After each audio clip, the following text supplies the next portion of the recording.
ओमकार मंगलम गुरु मंगलम गुरुपाद मंगलम।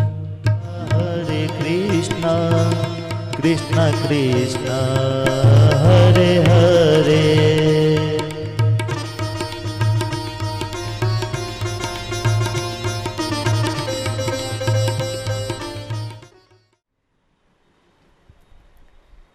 श्रीमद् भागवत अमृत कथा ज्ञान यज्ञ समग्र अमदावाद कुकड़िया परिवार आयोजित आ कथामां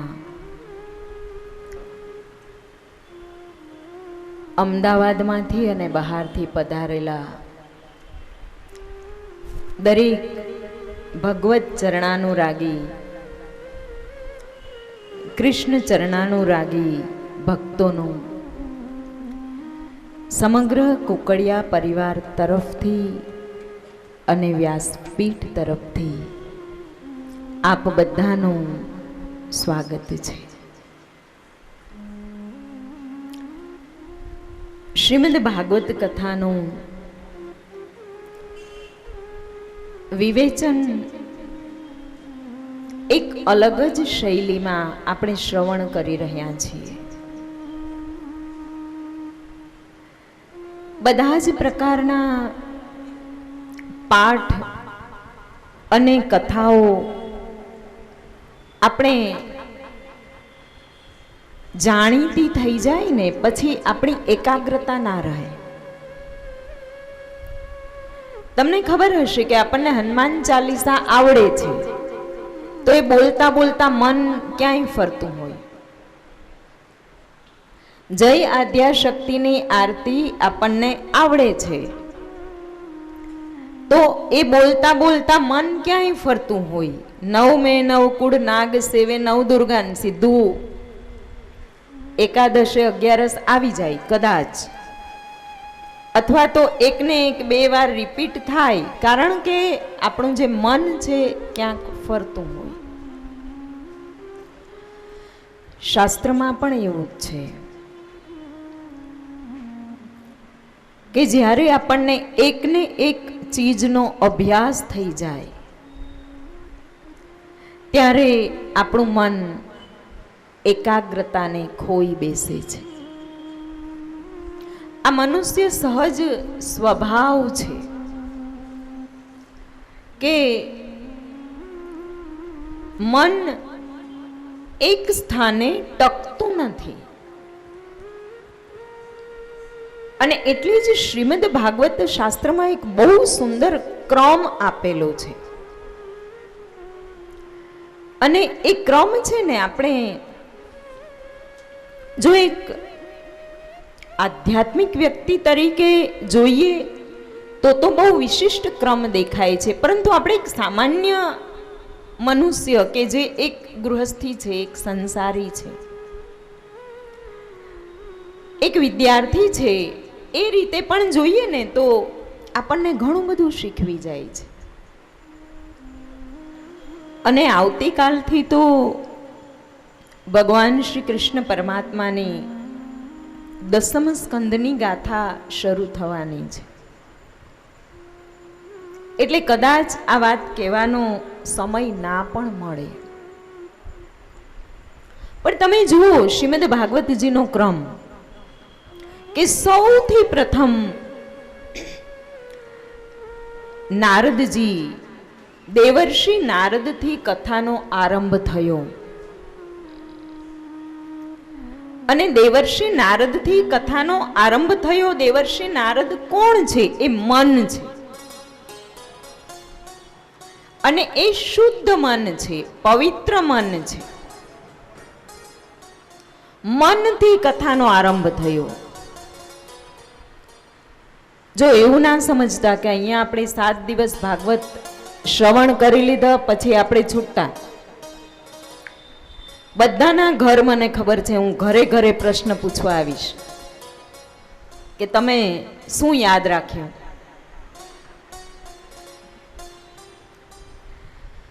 મનથી શરૂઆત થાય છે. નારદજી શુદ્ધ અને પવિત્ર મન છે. જ્યારે મન એકાગ્ર થાય ત્યારે ભક્તિ દેવી પુષ્ટ થાય. ભક્તિ દેવીનો પ્રસંગ આપણે જોયો ને. અને એ ભક્તિ દેવી પુષ્ટ થયા ક્યારે કહેવાય કે જ્યારે જ્ઞાન અને વૈરાગ્ય પરિપક્વ થાય, યુવાન થાય. ભક્તિ કઈ સાચી? કોને ભક્તિ કહેવામાં આવે? ભક્તિ એટલે માળા, મંત્ર, ચાલીસા, એના સિવાય જ્ઞાન અને વૈરાગ્ય આપણા પુષ્ટ થવા જોઈએ, જીભ ઉપર જ ના હોવા જોઈએ. ત્યારે એ ભક્તિ દેવી પુષ્ટ થયા કહેવાય. મનમાં ભક્તિનું સ્થાપન થાય. બીજા અર્થમાં કહીએ તો આપણું મન એ ભક્તિના આશ્રયે થયું. આપણું મન જ્ઞાન અને વૈરાગ્યને આશ્રિત થયું. બે વ્યક્તિ ઝઘડતા હોય અને આપણે જો કહી શકતા હોઈએ કે છોડી દે, તો આપણામાં છોડવાની તાકાત પહેલા હોવી જોઈએ. આ જ્ઞાન અને વૈરાગ્ય. કોઈકને જ્ઞાન આપીએ તો એ જ્ઞાન આપણને લાગુ પડે અને આપણે વૈરાગ્ય એટલે છોડી શકવા જોઈએ. આવી ભક્તિ હોય ને તો એ ભક્તિ ક્યારેય દુખી ના હોય.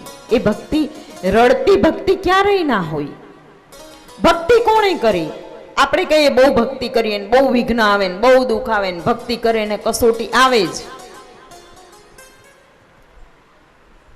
તમે ગાઓ છો ને કે સાચી ભક્તિ કોણે કરી? સાચી ભક્તિ ધ્રુવે કરી, પ્રહલાદે કરી, નરસિંહ મહેતાએ કરી, મીરાબાઈએ કરી, શ્રીબાઈ માતાએ કરી.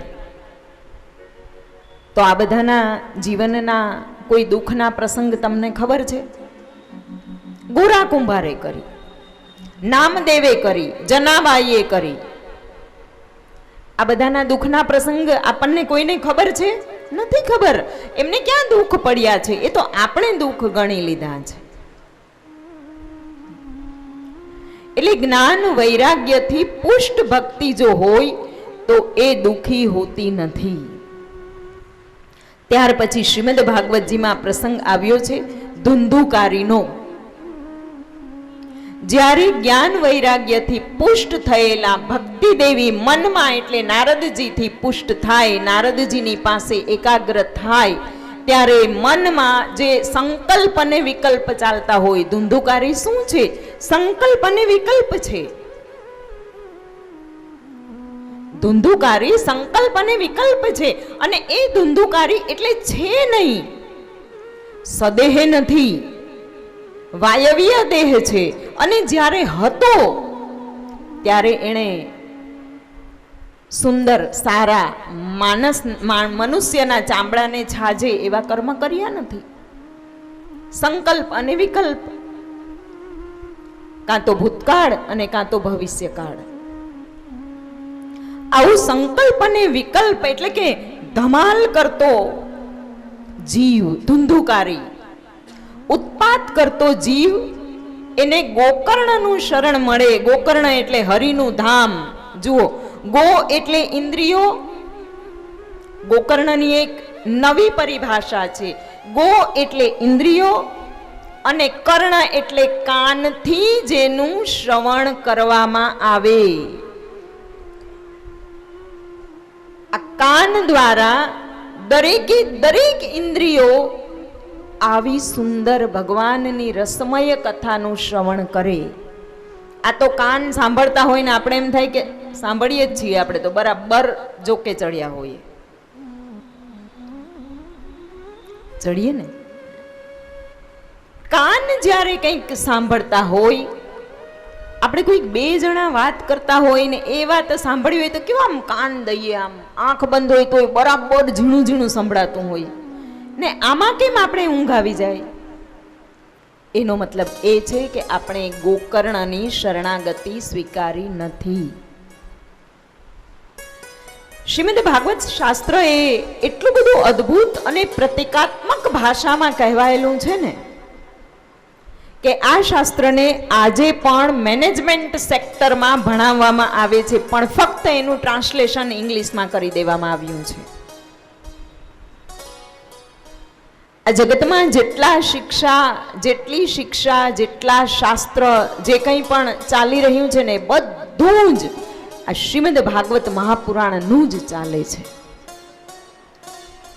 તમારા જીવનનો કોઈક એક નાનકડો પ્રશ્ન હોય કે મોટો પ્રશ્ન હોય, એ બધાનો ઉકેલ શ્રીમદ ભાગવત શાસ્ત્રમાં છે.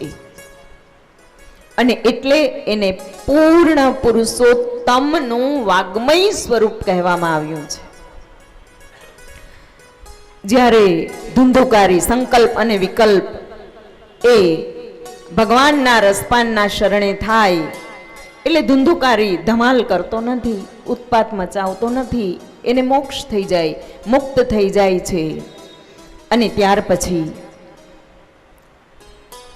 શુકમુનિ આપણને પરીક્ષિતજીના જન્મ પ્રસંગને શ્રવણ કરાવવા માટે મહાભારત તરફ લઈ જાય છે.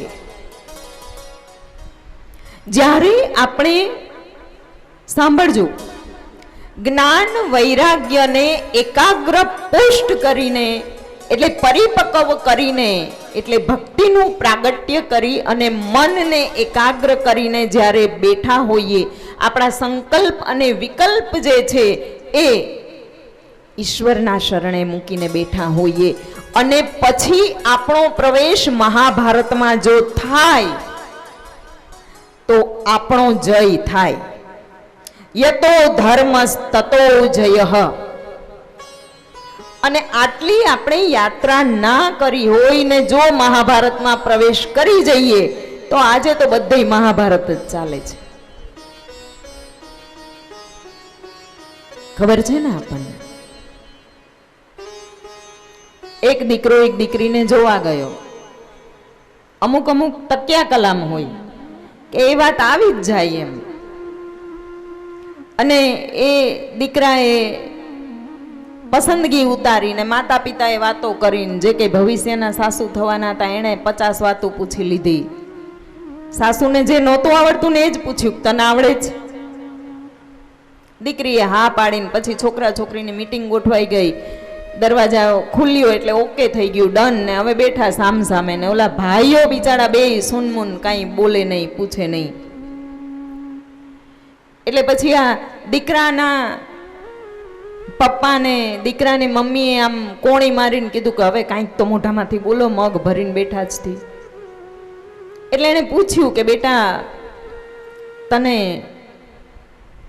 ગીતાજી વાંચી છે એનું ખબર છે? તો કે હા. એમ આગળ વધતા ગયા. ભાઈને જેટલી જાણકારી હતી એટલું પૂછ્યું, બેનને જાણકારી નહોતી એટલું પૂછ્યું. જો ભાઈને બેનમાં આટલો ફેર. પછી કહ્યું કે રામાયણ વિશે કંઈ જાણે છે? તો દીકરીએ સરસ મજાની વાત કરી કે હા, રામ ભગવાન વનમાં ગયા હતા અને સીતાજીનું હરણ થયું, પાછા લઈ આવ્યા, ને રાવણને મારી નાખ્યો, ને ખુશ થઈ ગયા. પછી ખુશ થઈ ગયા એટલે દીકરીને જવાબ આવડવા માંડ્યો, એટલે ભાઈ ઉત્સાહમાં આવી ગયા. તો પછી બેટા મહાભારત વિશે કંઈ જાણે છે? દીકરીના પપ્પા વચમાં પડ્યા કે જો તમે અમારી દીકરીને આટલું બધું પૂછી લીધું, બેને પૂછ્યું, આ દીકરાએ પૂછ્યું, હવે તમે કે આટલું બધું પૂછો. મહાભારત વિશે મારી દીકરીને બધી જ ખબર છે, પણ હવે એ તમને અહીંયા કહેશે નહીં. તમે જો લઈ જાશો ને ઘરે એટલે કરીને બતાવશે. મહાભારત જ ચાલે છે. એક સાંધો 13 તૂટે. કોઈને મનમાન્યું મળ્યું નથી અને અણગમતું અટક્યું નથી. યાદ રાખજો, જીવનમાં એક જ સૂત્ર છે, મનમાન્યું મળ્યું નથી, અણગમતું અટકતું નથી. અને આવા સમયે કુંતાજી, દ્રૌપદીજી, પિતામહ ભીષ્મ, વિદુરજી, યુધિષ્ઠિરજી, આ બધા છે ને ભક્તિ સ્તુતિ કરે છે. કેવી સરસ સરસ ઉત્કૃષ્ટ સ્તુતિઓ છે. અને આપણે જરાક દુઃખ પડે તો આજથી દીવા બંધ, આજથી દીવા બંધ, આટલું કર્યું. એનો મતલબ કે તમે એટલા માટે કરો છો કે ભગવાન તમારા ઘરનું, તમારા પરિવારનું ધાર્યું કરાવે, એટલા માટે તમે ભગવાનને પૂજો છો. શ્રીમદ ભાગવત શાસ્ત્ર અદ્ભુત શાસ્ત્ર છે. માત્ર પૂર્વ ભૂમિકા સમજી જઈએ ને તો જ જીવનમાં આનંદ આવી જાય. ભગવાન શ્રી દ્વારિકાધીશે યુધિષ્ઠિરનો રાજ્યાભિષેક કરાવ્યો છે અને ત્યાર પછી ઉત્તરાદેવીના ગર્ભનું રક્ષણ કર્યું છે. પોતે દ્વારિકા જવા માટે તૈયાર થયા ભગવાન. માતા કુંતાએ સ્તુતિ કરી છે, ભીષ્મ પિતામહે સ્તુતિ કરી છે, ભીષ્મ પિતામહને દર્શન આપ્યા છે. ખૂબ સુંદર કથા છે. ભગવાન દ્વારિકાધીશ દ્વારિકામાં આવવાના છે એવું સાંભળ્યું એટલે દરેક રાજમાર્ગ દ્વારિકાના એને સ્વચ્છ કરવામાં આવ્યા, ધોવામાં આવ્યા અને વન ઉપવનોને સજાવવામાં આવ્યા. ભગવાન જ્યારે આવતા હોય તો કેવી સરસ સજાવટ થાય. દીકરો પરણીને આવે તો આપણે કેવું સરસ સજાવીએ. આ તો ભગવાન આવે છે પાછા. દ્વારિકાવાસીઓએ રાજમાર્ગોના આરે ઓવારે રંગોળીઓ પુરાવી, કેળના સ્તંભ રોપાવ્યા છે, દ્વાર પર દ્વારબંધો બંધાવ્યા છે. દ્વારબંધ એટલે તોરણો. આ તોરણ છે ને એની એક ખાસિયત છે. એ તોરણ મોતીના હોવા જોઈએ, કાં તો એ તોરણ કોઈક એવા વિશિષ્ટ આકૃતિવાળા હોવા જોઈએ, ચિહ્નોવાળા હોવા જોઈએ. અને એ તોરણની નીચેથી માણસ પસાર થાય ને તો એના વિચારો બદલી જાય, એટલે તોરણ બાંધવામાં આવે છે. તોરણ શા માટે બાંધવામાં આવે? ઘરની શોભા માટે તો છે જ, પરંતુ એની નીચેથી પસાર થઈએ એટલે મનુષ્યના વિચારોનું પરિવર્તન થઈ જાય. દ્વારિકાના દ્વારો પર દ્વારબંધો બાંધવામાં આવ્યા છે. જલના ભરેલા કળશો સજાવવામાં આવ્યા છે. મોતી, માણેક અને રંગાવલીથી રંગોળીઓ પૂરી છે. દીપમાળાઓ પ્રજ્વલિત કરવામાં આવી છે. ચોખા, કેસર, કંકુથી સ્વસ્તિક બનાવ્યા છે. ખાસ તો વૈદિક વાસ્તુશાસ્ત્રની અંદર સ્વસ્તિક કેમ બનાવવો એનું પણ વિધાન છે. આપણે મન પડે એમ સીધો ડ ચિત્રી દઈએ ને, કોક ટપાલીના ટ ચિત્રી દઈએ ને, કોક ઊભી લીટી કરી નાખે ને, આડી લીટી કરી નાખે ને, પછી 4 છેડા જોડી દઈએ ને કરીએ ને. ના, સ્વસ્તિક બનાવવાની રીત શક્ય હશે તો આપણે પ્રયત્ન કરશું. સ્વસ્તિકો બનાવવામાં આવ્યા છે. સ્વસ્તિકના ચિહ્નો ચિતરાવ્યા છે. ત્રિશૂલ, ડમરૂના ચિહ્નો અંકિત કરાવ્યા છે. દહીં દૂધના શિકાઓ શણગાર્યા છે અને ચાંદલાઓની દેરડીઓ મુકાવી છે. આપણે શ્રીમદ ભાગવત કથાશાસ્ત્રની અંદર એ જ વસ્તુઓના દર્શન કરવાના છે કે જે દર્શન કદાચ આપણે કરવાના બાકી છે. બાકી બધા પ્રસંગો આપણે થોડા ઝડપથી જોશું. દેરડીઓ કરી ચાંદલાની, ખબર છે? ઢગલીઓ કરે, નીચે 5, ઉપર 3, પછી 2, પછી 1. કેટલા થયા? ગણજો ઘરે જઈને. આવી દેરડીઓ ચાંદલાની જ્યારે કરવામાં આવે છે તો એ દેરડી આપણા માટે છે, પરંતુ ખરા અર્થમાં એ ત્રિકોણ છે. અને ત્રિકોણનું ચિહ્ન છે એ બ્રહ્મા, વિષ્ણુ અને મહેશનું સૂચક છે. આ ત્રિકોણ છે એ ઉર્જાનો એક અદ્ભુત સ્ત્રોત છે અને એટલે એ દેરડીઓ કરવામાં આવે છે. શ્રીફળો શણગાર્યા છે અને દ્વારિકામાં વિવિધ સ્થાનોએ ઘંટડીઓ મૂકવામાં આવી. મંદિરોમાં ઝાલરો શણગારવામાં આવી, નગારાઓ શોભાવ્યા. આપણા ઘરે ડોરબેલ છે ને, રાખ્યા છે ને. હવે તો જો કે મોબાઈલ થઈ ગયા એટલે નીકળો બહાર, ખોલો દરવાજો. પણ આ ડોરબેલની સિસ્ટમ એ સમયે દ્વારિકામાંથી આવી. ભગવાન શ્રી કૃષ્ણએ આપી કે ઘંટડીઓ લટકાડેલી હતી, કોક આવે એટલે ટન ટન કરે. આટલું બધું કર્યા પછી આ આપણે જે વર્ણન કર્યું ને, શુકન શાસ્ત્રનું વર્ણન કર્યું.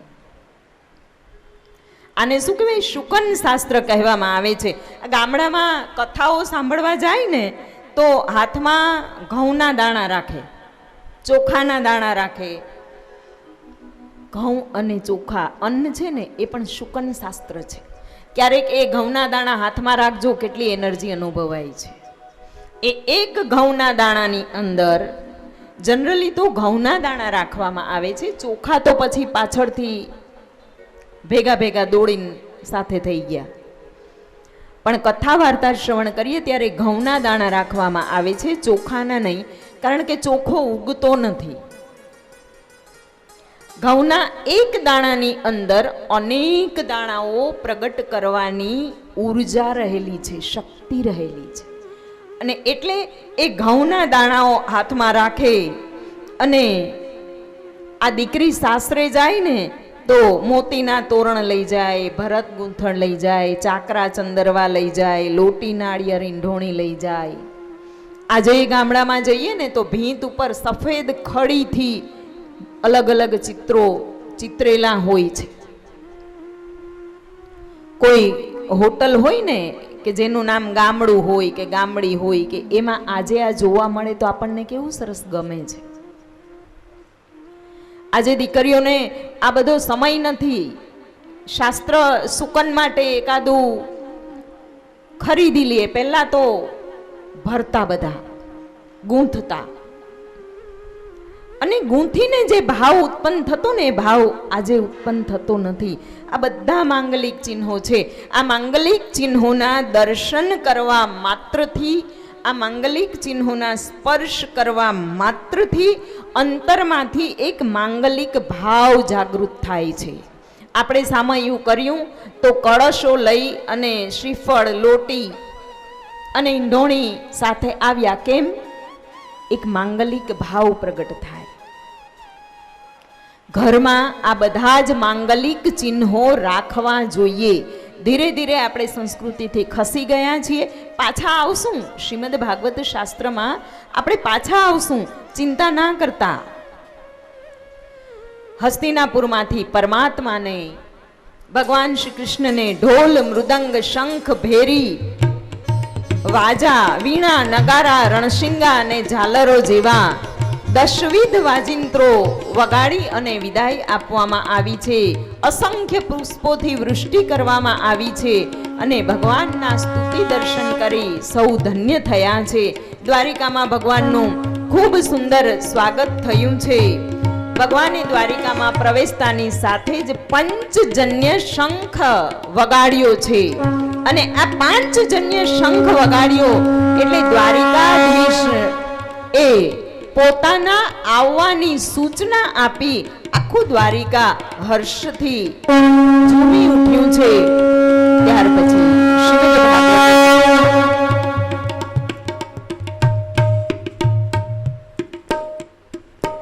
ભગવાન શ્રી કૃષ્ણ પરમાત્માની એક કોઈક સુંદર અને એવી મજાની કાંઈક ધૂન હોય એ આપણે કરીએ.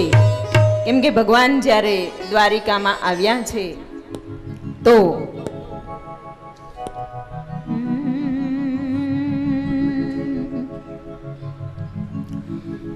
રાધે રાધે શ્યામ બોલો મોહન મુરારી,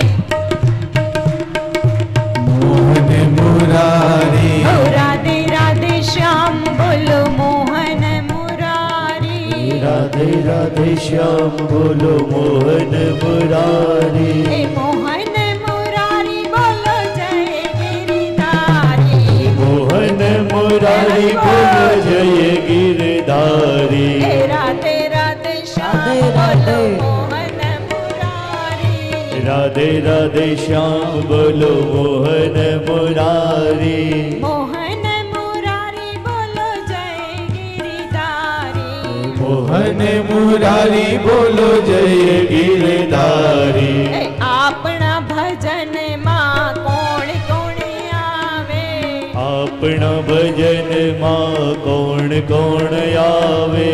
આપણી કથામાં કોણ કોણ આવે. આપણી કથામાં કોણ કોણ આવે. આ શ્યામના ભજનમાં ગણપતિ આવે. શ્યામના ભજનમાં ગણપતિ આવે.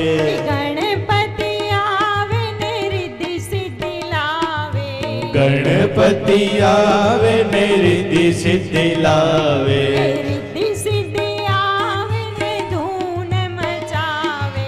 રિદ્ધિ સિદ્ધિ આવે ને ધૂન મચાવે. હે રાધે રાધે રાધે. રાધે રાધે શ્યામ બોલો મોહન મુરારી. રાધે રાધે શ્યામ બોલો મોહન મુરારી. હે મોહન મુરારી બોલો જય ગિરિધારી. મોહન મુરારી બોલો જય ગિરધારી. હે મોહન મુરારી બોલો જય ગિરિધારી. મોહન મુરારી બોલો જય ગિરધારી. હે રાધે રાધે શ્યામ બોલો મોહન મુરારી. રાધે રાધે શ્યામ બોલો મોહન મુરારી. રાધે રાધે શ્યામ બોલો મોહન મુરારી. રાધે રાધે શ્યામ બોલો મોહન મુરારી.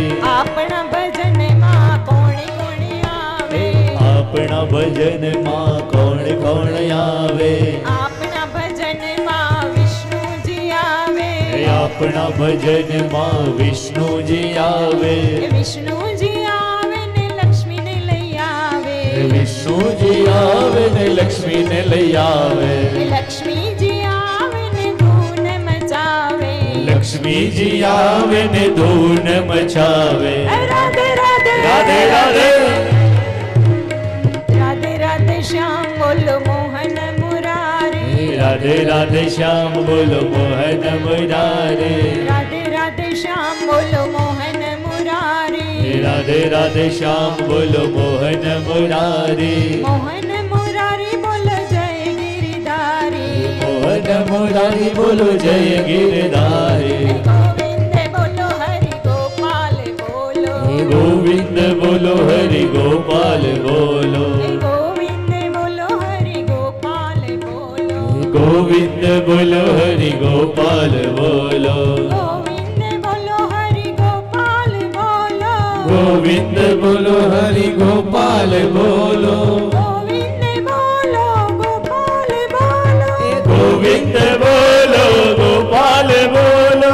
રાધે રાધે શ્યામ જપ મોહન મુરારી. રાધે રાધે શ્યામ ભજો મોહન મુરારી. મોહન મુરારી બોલો જય ગિરિધારી. હે મોહન મુરારી બોલો જય ગિરધારી. મોહન મુરારી બોલો જય ગિરિધારી. હે મોહન મુરારી બોલો જય ગિરધારી. મોહન મુરારી બોલો જય ગિરિધારી.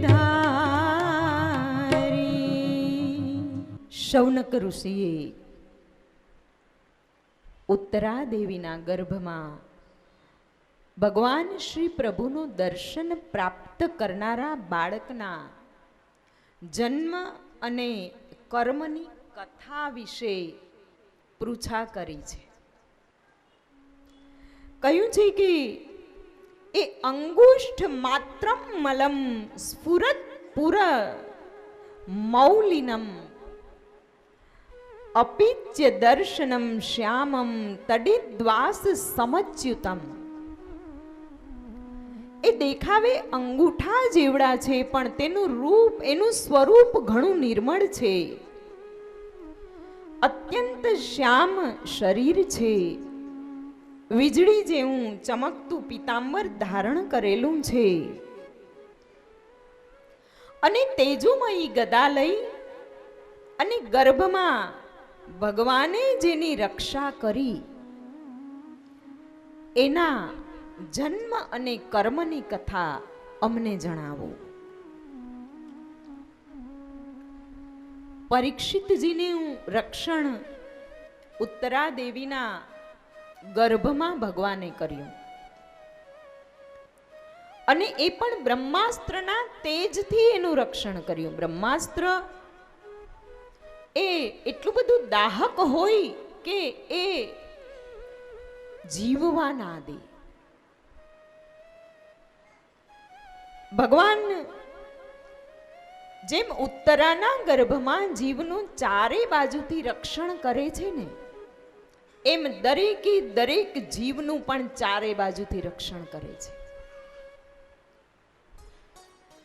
અને એ જીવ જ્યારે આ જગતમાં આવે ને ત્યારે પણ ચારે બાજુથી રક્ષણ કરે છે.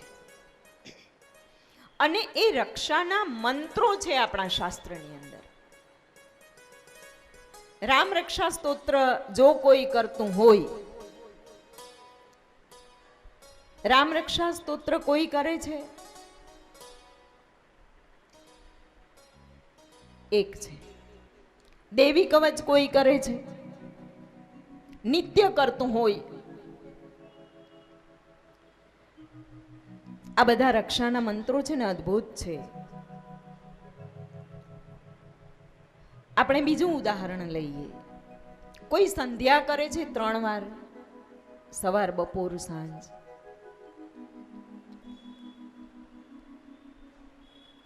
આપણે કોઈ યજ્ઞ કરવા બેસીએ, પૂજા કરવા તો ક્યારેક બધા બેઠા જ હશો. ત્યારે તમને ખબર છે 3 વાર આચમન કરાવે. ગોવિંદાય નમઃ, રીમ કેશવાય નમઃ, આવી રીતના આચમન કરાવે ને 3 વાર. તો એ તૈત્તરીય આરણ્યની અંદર અલગ મંત્રો છે. ઓમ અમૃતોપસ્તરણમસી સ્વાહા, આચમન કરવાનું. ઓમ અમૃતા પિધાનમસી સ્વાહા, બીજી વાર. ઓમ સત્યમ યશઃ શ્રીર્મયી શ્રી શ્રયતામ સ્વાહા, ત્રીજી વાર. આ 3 વાર આચમન કરે એટલે આપણા દૈહિક, દૈવિક અને ભૌતિક ઉત્પાતો શમી જાય. આ આચમન શા માટે કરાવવામાં આવે? આ આપણા રક્ષા માટે છે. શરૂઆતમાં જ આપણે કોઈ પૂજન કરવા બેઠા છીએ, આપણે સંધ્યા કરવા બેઠા છીએ, આપણે વંદન કરવા બેઠા છીએ, તો આપણી અંદર ઉત્પાતોને પહેલા શમાવવાની ઋષિઓએ ચિંતા કરી છે. વાત થાય છે રક્ષા કરવાની. ઈશ્વરે સમુદ્ર મંથન વખતે પોતાનો એક હાથ મંદરાચલ પર્વતની ઉપર અને એક નીચે સ્થાપ્યો. તો આપણા આ જે દેહ છે, આ જીવાત્મા છે, કાલે આવ્યું હતું કે આ 9 દ્વારનું દેહ, એક હાથ ભગવાને ઉપર રાખ્યું છે, એક હાથ નીચે છે. ઉપરનો જે હાથ છે એને કોસ્મિક ઉર્જા કહેવામાં આવે છે. ઉપરથી અવિરત દિવ્ય ઉર્જા આપણા ઉપર પ્રવાહિત થઈ રહી છે. એ કોસ્મિક ઉર્જા છે. જો એ કોસ્મિક ઉર્જા 1 સેકન્ડ માટે આપણા પર પ્રવાહિત ના થાય તો ધમ દઈને પડી જાય માણસ. ચક્કર આવે ત્યારે શું થાય? આપણું આ રિસીવર નબળું પડે, કોસ્મિક ઉર્જાને ગ્રહણ ના કરી શકે એટલે પડી જાય. જીવાત્માનું જ્યારે સીતારામ થાય ત્યારે શું થાય? ફક્ત આટલું જ થાય કે કોસ્મિક ઉર્જાને ગ્રહણ ના કરી શકાય, રિસીવર નબળું પડે, સહસ્ત્રાર નબળું પડે. અને નીચે ભગવાનના 2 હાથની વાત કરીએ છીએ, રક્ષા કરનારા. તો બીજો હાથ કયો છે? બીજો હાથ આ ધરતી માં સ્વરૂપ છે. પૃથ્વી સિવાય બીજા ગ્રહમાં ગુરુત્વાકર્ષણ બળ નથી, એટલે ત્યાં જીવ રહી શકતો નથી. ત્યાં કોઈ વસ્તુ ફેંકે એટલે નીચે ના આવે, એ ગમે ત્યાં હવામાં ફંગોળાઈ જાય. આપણે કદાચ બીજા ગ્રહમાં જઈએ તો આપણે આમ ઉડતા હોઈએ, આપણે કોઈકને અડવું હોય, આને પકડવું હોય તો એ એની દિશામાં, ના આની દિશામાં. હોય ને, ઘરમાં 5 જણા હોય તો 5 અલગ અલગ દિશામાં ફકતા હોય ને, એવું થઈ જાય આપણું જો આ ધરતી દેવી આપણા અસ્તિત્વને નીચે એક હાથ ના રાખે. આમ 2 હાથથી જીવને પરમાત્માએ રક્ષેલો છે. કેટલું બધું ધ્યાન રાખે છે આપણું આ શાસ્ત્ર, ધર્મ અને પરમાત્મા. દૈહિક, દૈવિક અને ભૌતિક ઉત્પાતો શમી જાય ત્યાર પછી ડાબા હાથમાં જલ લેવાનું હોય, પછી હાથ દોડાવે. ખબર છે બધાને?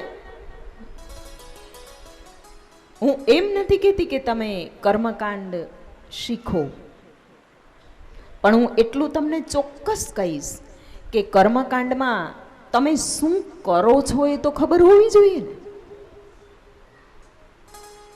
આપણે શું કરીએ છીએ તો ખબર હોવી જોઈએ ને.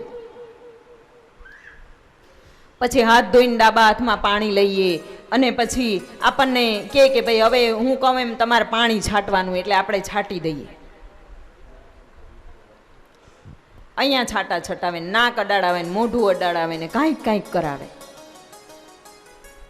પણ જુઓ કેટલા સુંદર શ્લોક છે. ઓમ વાંગમય આસ્યસ્તુ, એટલે આ 2 જ આંગળીથી પાછા, મને લાગે અહીંયા કોઈ ભૂદેવે છે અને આપ તો જો જ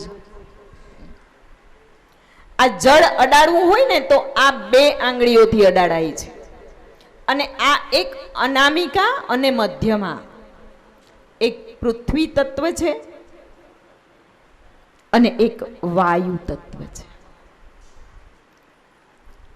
શિવ સ્વરોદય શાસ્ત્ર એમ કહે છે કે પૃથ્વી તત્વ અને વાયુ તત્વમાં કોઈ પણ કાર્યનો આરંભ કરવામાં આવે તો એમાં 50% સફળતા માત્ર 2 તત્વોના લીધે આવી જાય છે ને 50% આપણો પુરુષાર્થ. તો ઋષિમુનિઓએ એક એવી સુંદર ભાવના કરી છે કે પહેલામાં પહેલું એ જલ છે ને આમ મોઢા મુખને અડાડવાનું, જમણી બાજુ અને ડાબી બાજુ. અર્થાત કે અમે હવે જે કાંઈ પણ ઉચ્ચારણ કરીએ એમાં પરમાત્માનો વાસ થાય, એ અમારું શુદ્ધ હોય. આપણી અશુદ્ધિઓ પણ શુદ્ધ બની જાય. ત્યાર પછી ઓમ નસોર્મે પ્રાણોસ્તુ, પછી 2 નાકને અડવામાં આવે, અમારો પ્રાણ શુદ્ધ થાય. આંખને અડાડવામાં આવે, ઓમ અક્ષોર્મે ચક્ષુરસ્તુ, ઓમ કર્ણોર્મે શ્રોત્રસ્તુ, ઓમ બાહવોર્મે બલમસ્તુ. ખબર છે ને કોઈને બધાને? ઓમ ઉર્વોર્મે ઓજો અસ્તુ. ઓમ પછી આમ પાણી છટાવાનું, ઓમ અરિષ્ટાની મે અંગાની તનુસ્તન્વા મે સહસંતુ. ત્યાર પછી બધા અંગોમાં જલનો છંટકાવ કરીએ. પાસ્કર ગૃહકંડિકામાં વર્ણન કરેલું છે. આપણા ઋષિમુનિઓએ આપણી કેટલી ચિંતા કરી છે. આપણે ક્યાંય ભટકવાની જરૂર છે. અને આ બધું છે ને સંધ્યાની અંદર બહુ નાનકડો ક્રમ છે. આ આપણે કહ્યું ને 1 મિનિટનો ક્રમ છે, પણ આપણે એનાથી દૂર થઈ ગયા છીએ, બહુ દૂર થઈ ગયા છીએ. સૌનક મુનિએ કહ્યું છે કે એ ભગવાને જેની રક્ષા કરી હતી એના વિશે તમે અમને કંઈક જણાવો. અને સુત પુરાણીએ કહ્યું કે તતઃ સર્વ ગુણોદર્કે સાનુકૂલ ગ્રહોદયે, અનુકૂળ ગ્રહોના ઉદયથી યુક્ત સમસ્ત સદગુણોનો ભંડાર અને જેના 24 પ્રકારના ગુણોનું વર્ણન કર્યું છે એવા પાંડુના વંશધર પરીક્ષિતનો જન્મ થયો છે. પરીક્ષિતજીનો જન્મ થયો ત્યારે યુધિષ્ઠિરે ધૌમ્ય ઋષિને, કૃપાચાર્યને અને અનેક બ્રાહ્મણોને બોલાવી અને મંગલ વાચનો કરાવ્યા છે, જાત કર્મ સંસ્કાર કરાવ્યા છે. અને મહારાજ યુધિષ્ઠિર દાનનો યોગ્ય સમય જાણતા હતા. જો આપણને હજી એ પણ નથી ખબર કે સૂતક ક્યારે લાગે ક્યારે ના લાગે, આપણે કેટલા ગૂંચવાડામાં જીવીએ છીએ. કોઈક કે આમ, કોઈક કે આમ, કોઈનું કયું ના માનો. તમે શાસ્ત્રને લઈ લો ને, તમે શાસ્ત્રનો આશ્રય લો. શાસ્ત્રમાં વર્ણવેલું જ છે બધું. કોઈનું માનવું નથી, આપણે શાસ્ત્રનું જ માનવું છે. કેમ કે આ જગતમાં એટલા બધા ભટકાવનારાઓ છે ને કે ખબર જ નથી પડતી. આમ આપણે સીધા જતા હોય ને તો ઇધર ગિરે તો કુઆં, ઇધર ગિરે તો ખાય, ક્યા કરું મેરે ભાઈ. ઇધર ગિરે તો કુઆં, ઇધર ગિરે તો ખાય, ક્યા કરું મેરે ભાઈ. પણ આમાં વિચારવાનું શું કરે છે? ક્યાં કરવાનું કઈ જરૂર જ નથી. ઇધર ગિરે તો કુઆં, ઇધર ગિરે તો ખાય, તો સીધા ચલના મેરે ભાઈ. આડું અવડું જોવાનું જ શું કામ છે? યુધિષ્ઠિરજી મહારાજા મુહૂર્તને જાણતા હતા, દાનનો યોગ્ય સમય સમજતા હતા. તેમણે પ્રજાતીર્થ નામના મુહૂર્તમાં દાન આપ્યું છે. સાંભળજો, પ્રજાતીર્થ નામનું મુહૂર્ત કોને કહેવાય? બાળક જન્મે પછી નાળ છેદન ના થાય ત્યાં સુધીનું જે મુહૂર્ત છે, અમુક ઘડીનું, અમુક ક્ષણનું, એને પ્રજાતીર્થ મુહૂર્ત કહેવામાં આવે છે. અને એટલે જ ભગવાન શ્રી કૃષ્ણ જેવા જેલમાં જન્મ્યા ને, એટલે હજી નાળ છેદન નહોતી કરી દેવકી માની ઓરથી, ભગવાનને અલગ કરવામાં નહોતા આવ્યા. ને પ્રજાતીર્થ નામના મુહૂર્તની અંદર વસુદેવજીએ કેટલાય ઘોડા, 10,000 ગાયોના દાન નો સંકલ્પ કરી લીધો હતો.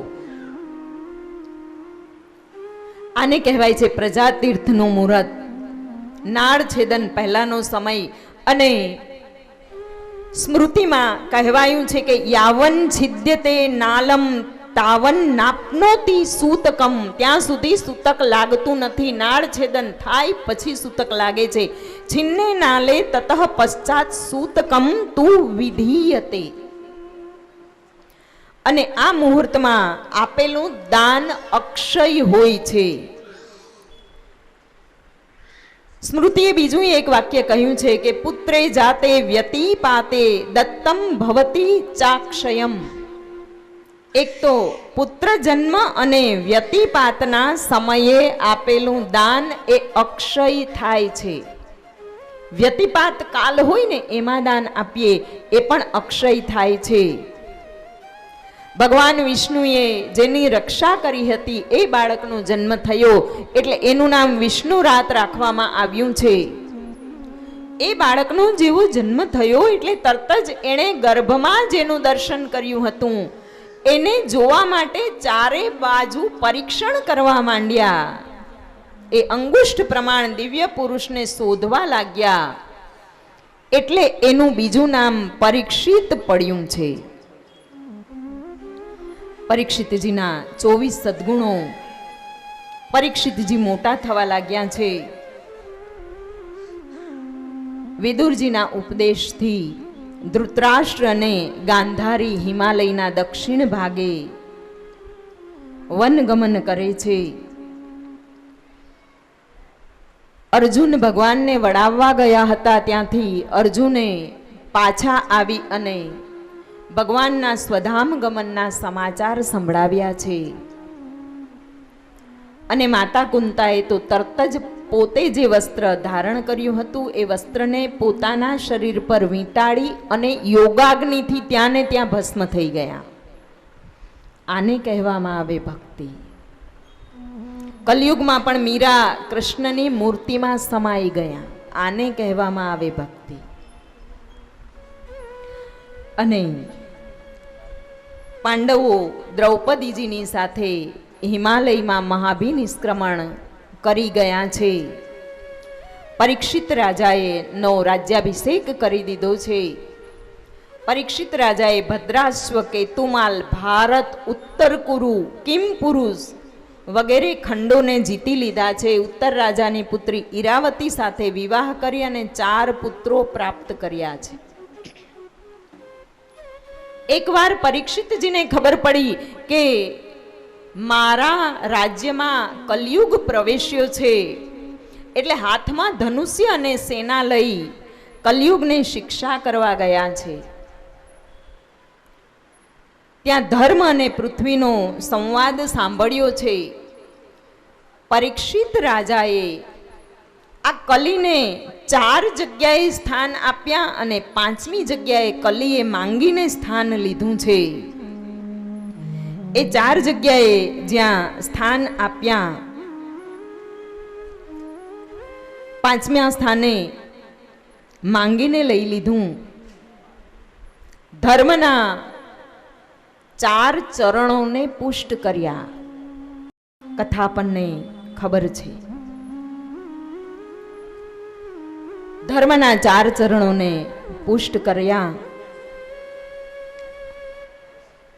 ત્યાર પછી પરીક્ષિતજી એક વખત એના રાજકોષને ખોલતા હતા. જુઓ, અહીંયા એક સુંદર, જ્યાં ધર્મ અને પૃથ્વીનો સંવાદ થયો હતો એ સ્થાન કયું હતું? એ સરસ્વતી નદીનો તટ હતો. અને આ સરસ્વતી નદી છે ને, એને 60 મુખ છે. સરસ્વતી નદીના 60 મુખ છે. અને એ બદ્રી કેદાર થી, જે વ્યાસ આશ્રમ છે ત્યાંથી વહેવાનું આરંભ કરે છે, બદ્રી કેદાર આશ્રમની પાસેથી.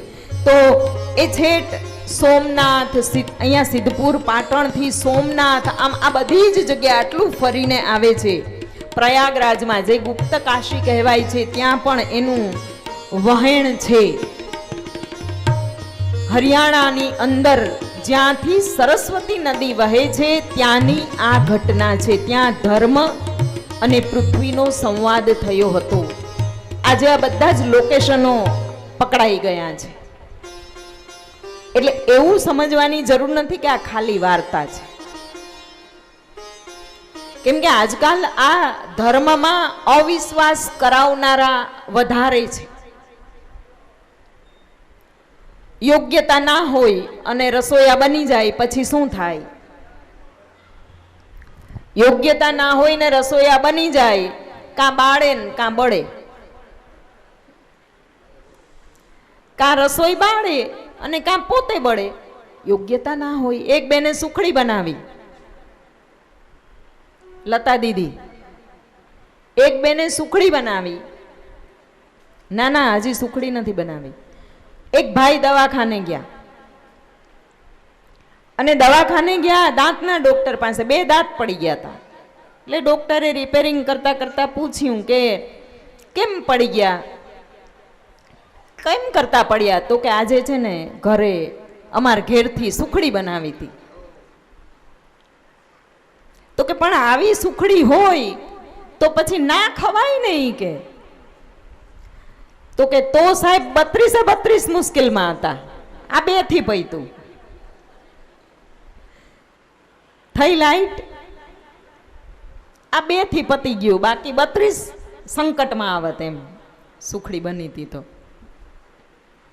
હવે અયોગ્ય હાથમાં બધું જાય, વિચારો તો પછી શું થાય? આ કલયુગ આવે ને ત્યારે શું થાય? આમાં બધું ખોવાઈ જાય છે મારું તો.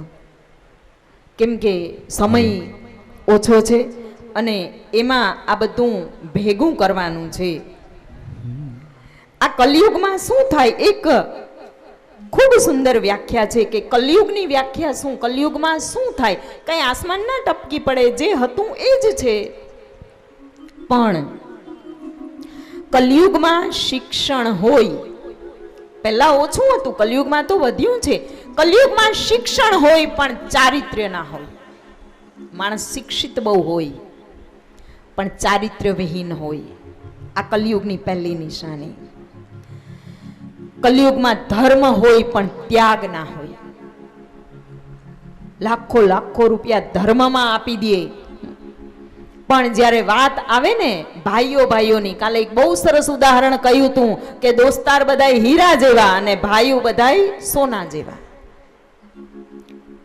પણ જ્યારે વાત આવે ત્યાગ કરવાની, એક સોયની અણી જેટલી એ મૂકે નહીં. ના, ઈ તો આપી જ દે, પછી ભલે હું ગમે ત્યાં ઉડાડી નાખું. ધર્મ હોય પણ ત્યાગ ના હોય. રાજનીતિ હોય પણ મૂલ્ય ના હોય. રાજનીતિનું કોઈ મૂલ્ય છે અત્યારે?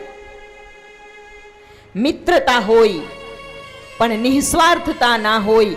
દાંપત્ય જીવન હોય પણ પ્રેમ ના હોય. કલયુગની નિશાની.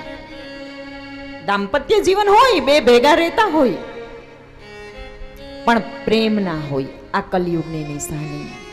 રૂપ હોય. અત્યારે જો બધા કેટલા બધા રૂપ એકથી એક ચડ્યા હતા. ઐશ્વર્યા રાયનું પાંચિયું ના ઉપજે એવા એવા તો રૂપ હોય છે.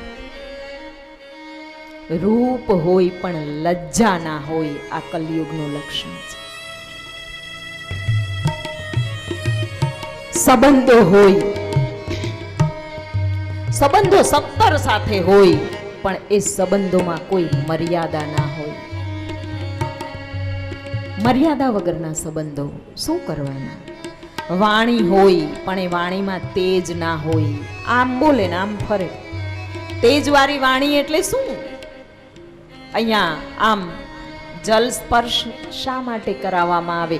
કે અમારી વાણી તેજમયી બને, અમારી વાણી અટલ બને, કે અમે બોલીએ ને પછી અમારે ફરવું ના પડે એવી તાકાત અમારી અંદર દેજે. અમારી વાણીમાં એવી ક્ષમતા આપજે. એવી લાચારી ના આપતો કે અમે બોલ્યા છીએ ને અમારે ફરી જવું પડે.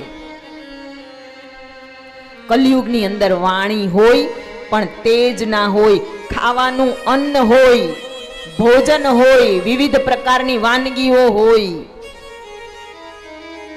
અઠવાડિયે 15 દિવસે એકવાર દાળ ભાત બને ને ગામમાં ક્યાંક લાડવા ખાવા જવાનું થાય ને તો આમ હરખે હરખે ઘરેથી થાળી વાત કહું પાણી વયા જાય. અત્યારે ભોજન બહુ છે, અન્ન બહુ છે આપણી પાસે, ખાવાનું બહુ છે, પણ સત્વ નથી એની અંદર. એમાં કોઈ સત્વ છે? સત્વ નથી. આ કલયુગની નિશાની છે. જલ બહુ છે. જો પહેલાના સમયમાં જેટલું જળ સંકટ હતું ને એટલું અત્યારે નથી. પેલા બેડા લઈ લઈને ક્યાંથી પાણી ભરી આવતા. અમારા બા અહીંયા બેઠા જ છે, એ વાત કરતા કે અહીંયા આ નરોડા ગામમાં જે તળાવ પૂરી દીધું છે ને એ નળ દમયંતીનું તળાવ હતું. ત્યાં એક આખી કથા છે અને ત્યાં કપડાં ધોવા જતા હતા. આ હમણાંની વાત, અમે સાંભળેલી વાત, અમારા કનો કન. તો પાણીનું કેટલું સંકટ હતું, જળનું કેટલું સંકટ હતું. એવું સંકટ નથી અત્યારે. અત્યારે જલ બહુ છે પણ સાંભળજો, શાંતિથી સાંભળજો. એ જલની અંદર રેતસ નથી. એ જલની અંદર રેતસ નથી, ઓજસ નથી, વીર્ય નથી. તમે જુઓ વરસાદ આવે ને તો આમ ભૂમિ ઉપર કઈ નાવ આવેલું હોય ખેતરોમાં તોય કેવું ફટાફટ વરસાદનું પાણી પડે ને ઉગી જાય. ઉપરથી રેતસ આવે. જલમાં રેતસ છે, ઉપરથી રેતસ આવે અને એ ફલીભૂત થઈ જાય, અંકુરિત થઈ જાય. અને કૂવાના જળને તમે ગમે એટલું છાંટશો તો ખેતરમાં એટલું ઉગી નહીં નીકળે. જોજો તમે. રેતસ. જલની વર્ષામાં રેતસ નથી, જલ છે. ને એમાંય આપણે તો આ બધા પ્યોરિફાઈ મશીનો આવી ગયા, આરો આવી ગયા, એટલે જે નાનું મોટું રહ્યું હતું એને આપણે તો પૂરું કરીને ચાલ્યા આગળ. આ કલિકાલની નિશાનીઓ છે. એ પરીક્ષિત રાજાએ કલીને સ્થાન આપ્યું. નિશ્ચિંત થયા. ધર્મના 4 ચરણોને પુષ્ટ કર્યા. તપ, શૌચ, દયા અને દાનનો પ્રચાર પ્રસાર કરાવ્યો. પરીક્ષિત રાજાએ એકવાર એના વડીલોએ, એના પુરખોએ જે ધનનો કોષ, ધનની પેટીઓ ભરી રાખી હતી એ ખોલી અને એમાંથી એક સરસ મુંગટ નીકળ્યો. એ મુકુટ ભગવાન શ્રી કૃષ્ણએ ભીમને ના પાડી હતી કે ભીમ એ મુકુટ રહેવા દે. જરાસંઘનો વધ કર્યા પછી જરાસંઘનો મુકુટ ભીમે લઈ લીધો. ભગવાને ના પાડી કે રહેવા દે, છતાંય ભીમે લીધો. કેમ કે અમે જરાસંઘને હરાવ્યો છે એવી ખબર કઈ રીતે પડશે? મુકુટને લઈ અને રાજકોષની અંદર રાખી દેવામાં આવ્યો. આજે એ જ મુકુટ પરીક્ષિતજીના હાથમાં આવ્યો છે ને પરીક્ષિતજીએ અનિતિના સોનાને પોતાના મસ્તક પર ધારણ કર્યું છે અને એ શિકાર માટે ગયા, મૃગયા માટે ગયા. એક પ્રશ્ન કેટલી વાર થાય મને કે દશરથ રાજા શિકાર ઉપર જાય, રામના પિતા શિકાર પર જાય. કેટલા કેટલા સરસ રાજાઓ અને જે પુરાણોની અંદર તો કોણે કોણે શિકાર કર્યા. ભાઈ એક સીધો મતલબ છે કે શિકાર ક્યારે કરાય, એ શિકારનો ઉપયોગ કરવો હોય ત્યારે. તો બહુ મંથન પછી એક જવાબ આવ્યો કે શિકાર શા માટે કરવા ગયા હતા. પરીક્ષિતજી માંસાહારી નહોતા. શિકાર શા માટે કરવા ગયા કે પહેલાના સમયમાં આટલી વ્યવસ્થા નહોતી, એટલી જંગલી પશુઓ જે છે એ ગામમાં આવી જાય, રાજ્યની અંદર ઘૂસી જાય અને માણસોને ખાઈ જાય. આજે એ સાસણમાં આવી ઘટનાઓ બને છે, નેસડાઓમાં આવી ઘટના બને છે. એટલે થોડા થોડા સમયે રાજાઓ સેનાની સાથે ઢોલ નગારાઓ વગાડતા વગાડતા જાય શિકાર કરવા માટે. આમ બાણ ચડાવીને જાય.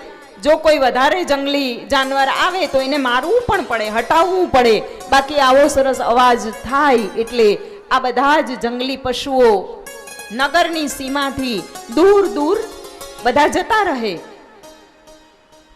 પરીક્ષિતજી શિકાર કરવા ગયા અને આમાં શિકાર કરવા ગયા એનું કઈ નક્કી ના હોય. એમાં કઈ પેલા જીપીએસ નહોતું,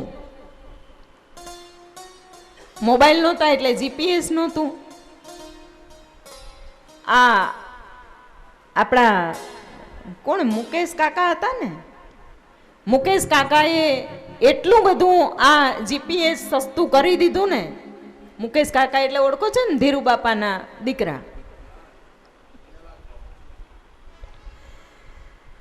એટલું બધું સસ્તું ઇન્ટરનેટ કરી દીધું છે ને કે આપણા જીવનનો અમૂલ્ય સમય છે ને એટલો નકામો ને બરબાદ કરીએ છીએ ને આપણને ખબર જ નથી પડતી.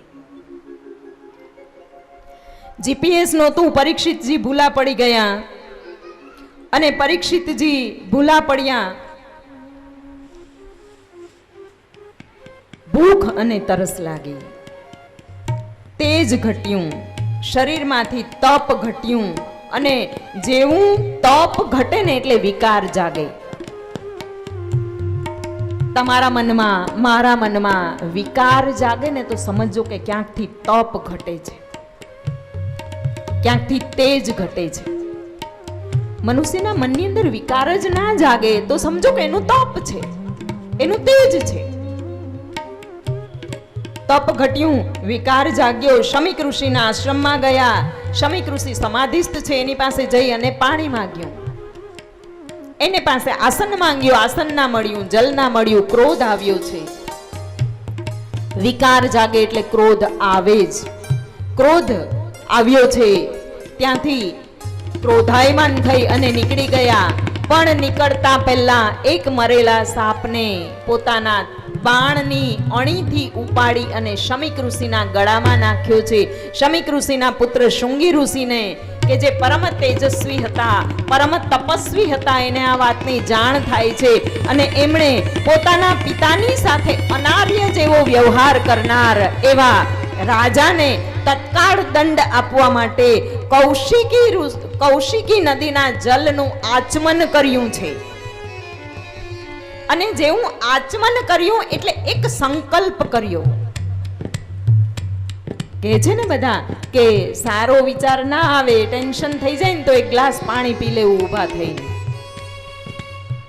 અને કોઈ એવો પ્રબળ વિચાર આવે કે આમ કરી જ નાખવું છે ત્યારે આચમન કરી લેવું. કોઈ સંકલ્પ થાય, સમગ્ર અમદાવાદ કુકડિયા પરિવારના આ ભાઈઓને સંકલ્પ થયો કે આપણે કઈ નહીં તો આ વખતે પિતૃપક્ષમાં સાવ નિસ્વાર્થ ભાવથી શ્રીમદ ભાગવત કથાના સત્સંગનું પાન કરવું છે. બસ કોઈ સ્વાર્થ નહીં, કોઈ એજન્ડા નહીં, કોઈ મોટો નહીં.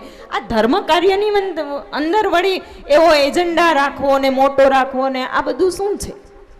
ખરેખર બે હાથની તાળીઓથી આપણે વધાવી લેવા જોઈએ આ બધા જ પરિવારના સભ્યોને કે જેમણે માત્ર 8 દિવસની અંદર આટલું સુંદર મજાનું આયોજન કર્યું છે, ધાર્મિક આયોજન કર્યું છે. અને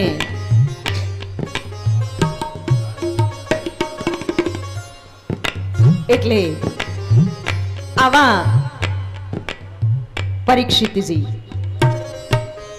શૃંગી ઋષિ અને એના પુત્ર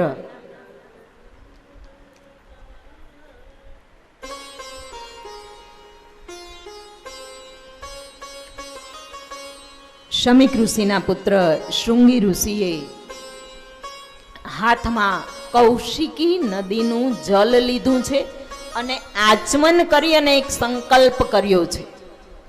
શું કર્યું? આચમન કરી અને વાણી રૂપી વજ્રનો પ્રહાર કર્યો છે. શાપ આપ્યો એ સામાન્ય શબ્દ છે. વાણી રૂપી વજ્રનો પ્રહાર કર્યો છે. અને આ વાણી એવી છે ને, વજ્ર કરતા એ ભારી છે. ઊભા ઊભા કોઈને સળગાવવા હોય તો યોગાગ્નિથી એ ભારી આ વાણીનો પ્રભાવ છે. વાણી અને પાણી જો વાપરી શકો જાણી જાણી તો એ જીવનને ઉદ્ધાર પણ કરે છે, અને જો આ બે વસ્તુને આપણે જાણીને વાપરતા નથી તો એ જીવનનો નાશ પણ કરે છે.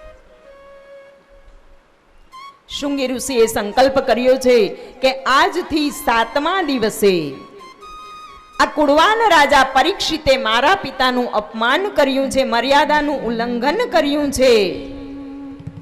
એવા રાજાને મારા પિતાના ગળામાં નાખેલો આ સર્પ તક્ષક બની અને 7મા દિવસે એનો કાળ બનીને ડસી લેવાનો છે.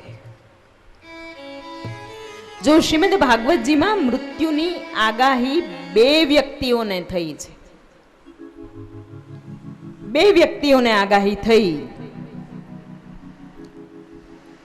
એક પરીક્ષિતજીને મૃત્યુની આગાહી થઈ કે 7 દિવસ પછી,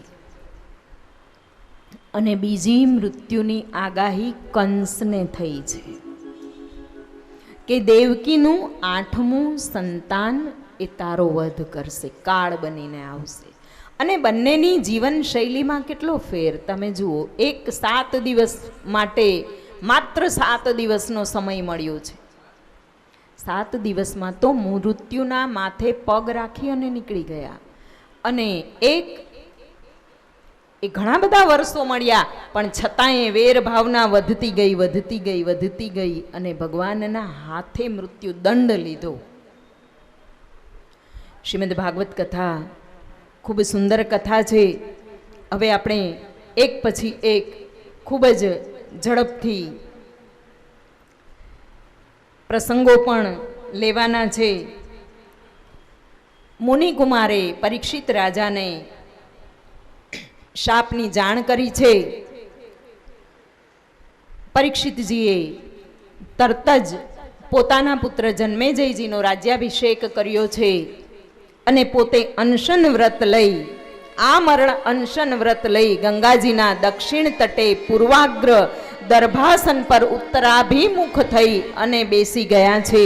આકાશમાં સ્થિત દેવતાઓ પ્રસન્ન થયા છે, પુષ્પવૃષ્ટિ કરી છે, વાદ્યયંત્રો વગાડ્યા છે.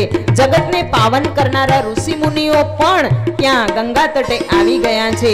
અને એ જ સમયે પરમાત્માની કૃપાથી પ્રેરિત થઈ અને દિગંબરમ વક્ત્ર વિકીર્ણ કેશમ પ્રલંબમ બાહુ સ્વમરોત્તમાલમ, કે જેમની લાંબી ભુજાઓ છે, મુખમંડળ પર ખૂબ સુંદર તેજ છે, વિખરાયેલા વાંકડિયા વાળ છે, એની સ્થિર દ્રષ્ટિ છે, દિગંબર વેશમાં શ્રેષ્ઠ દેવતાઓ જેવા શોભતા હતા એવા શુકદેવજી આવ્યા છે. શુકદેવજીને વંદન કરીએ.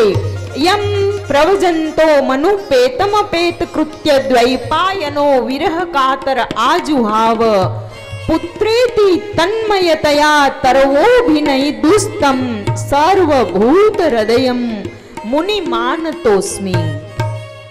શુકદેવજી આવ્યા છે.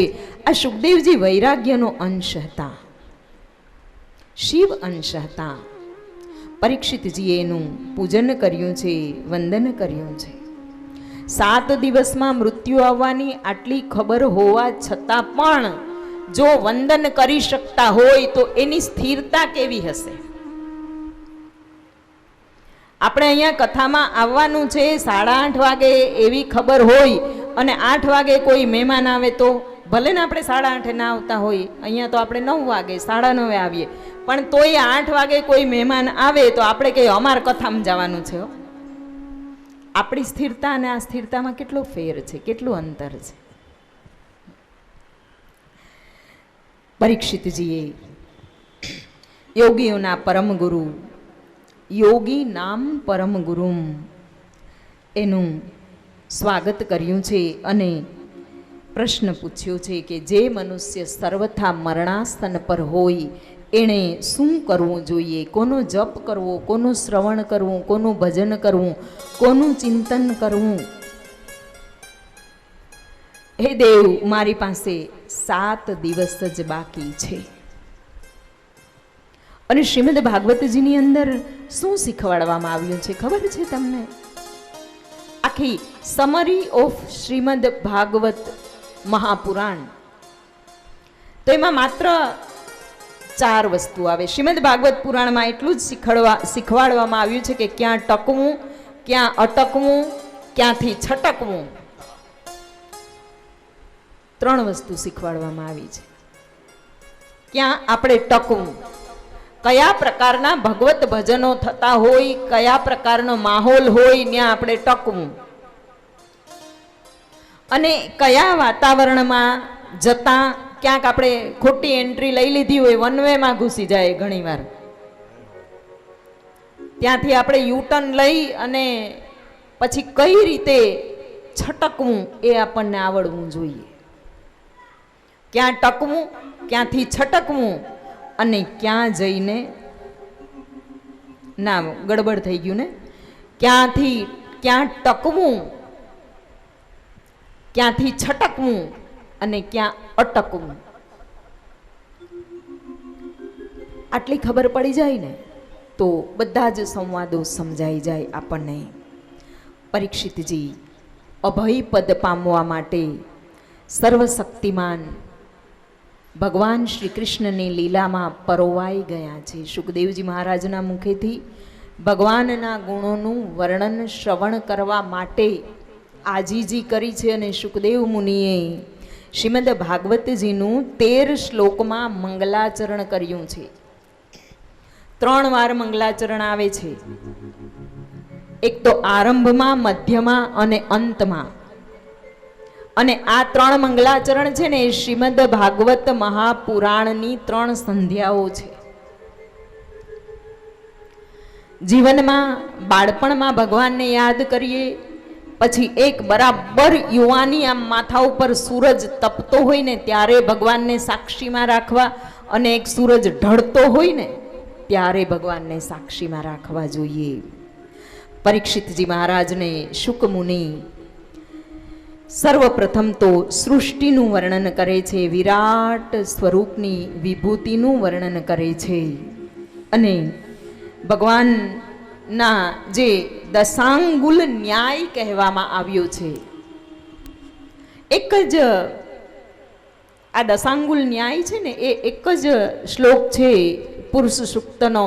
એમાં પહેલામાં જ લગભગ તો સમજાઈ જાય કે હરિ ઓમ સહસ્ર શિરેખા પુરુષ સહસ્રાક્ષ સહસ્રપાત સભૂમિમ ગો સર્વતસ્પૃત્વાત્યતિષ્ઠદશાંગુલમ. તરત જ સમજાઈ જાય આની અંદર. અને દશાંગુલ ન્યાસ કહેવામાં આવે છે. ભગવાનના લીલા અવતારોની કથા વર્ણવી છે.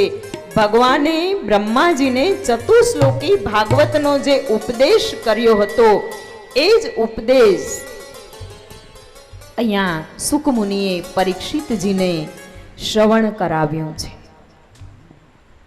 ત્યાર પછી સર્ગલીલાનું શ્રવણ કરાવે છે. અને આ સર્ગલીલા એટલે સૃષ્ટિની ઉત્પત્તિ.